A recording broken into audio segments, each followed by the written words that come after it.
Hi friends, ముందైతే ఈ video చూద్దాం, తర్వాత మాట్లాడుకుందాం. ఆ శిథిలా వ్యవస్థకి ఎళ్ళకుండా మన సంస్కృతిని కాపాడుతుంది ఇండియన్ గవర్నమెంటు. తర్వాత అమ్మ మొత్తం చీరకట్టులను అందరి ఫోటోలిచ్చింది. షాపింగ్ చేసుకున్నాం. తర్వాత అక్కడ తక్కువ చూసిరు కదా.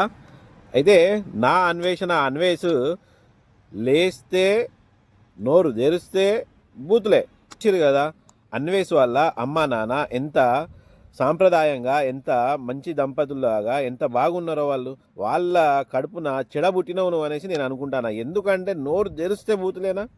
ఎందుకు ఆ బూతులు అవసరమా? నువ్వు ట్రెండింగ్లో ఉంటావు, ఉంటాను, నువ్వు ఆల్రెడీ ఉంటావు. ఎందుకంటే నువ్వు అన్వేషణలో ఉన్నావు కాబట్టి, అందమైన అన్వేషణలు అన్నీ చేస్తున్నావు కాబట్టి నువ్వు ట్రెండింగ్లో ఉంటావు. కానీ ఈ బూతుల్లో ఎక్కువ మాట్లాడి ట్రెండింగ్లో వెళ్దామంటే బాగోదబ్బా. ఎందుకంటే ఇప్పటికే నీకు బైకాట్ అనేసి భారతదేశం జరుగుతుంది. బైకాట్ అవుతావు, నువ్వు అవుతాన్నావు. ఇక ముందైనా అలా కాకుండా ఉండాలని నాలాంటి వాళ్ళంటే సామాన్యులు అందరూ కోరుకుంటున్నారు. ఎందుకంటే నిన్ను ఫాలో అవుతున్నారు కాబట్టి వాళ్ళంతా.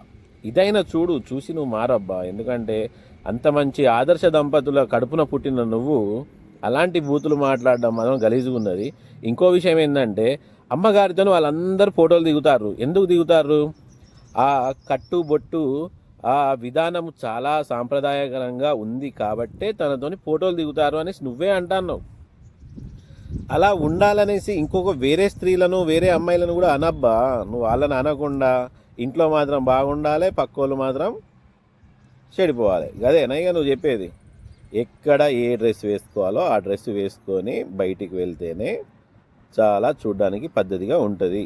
కాబట్టి అలాంటివి మన ఇంట్లో ఒక రకంగా, బయట ఒక రకంగా ఉండద్దు. నువ్వు కరెక్ట్గా కొన్ని విషయాలు బాగానే మాట్లాడతావు, కానీ ఈ విషయంలో మాత్రం నువ్వు ఘోరం అయిపోయినావు. హిందూ దేవతల్ని కించపరచడం కూడా చాలా రాంగ్. నేను హిందువును అని ఇప్పుడు మొత్తుకుంటే ప్రయోజనం లేదు.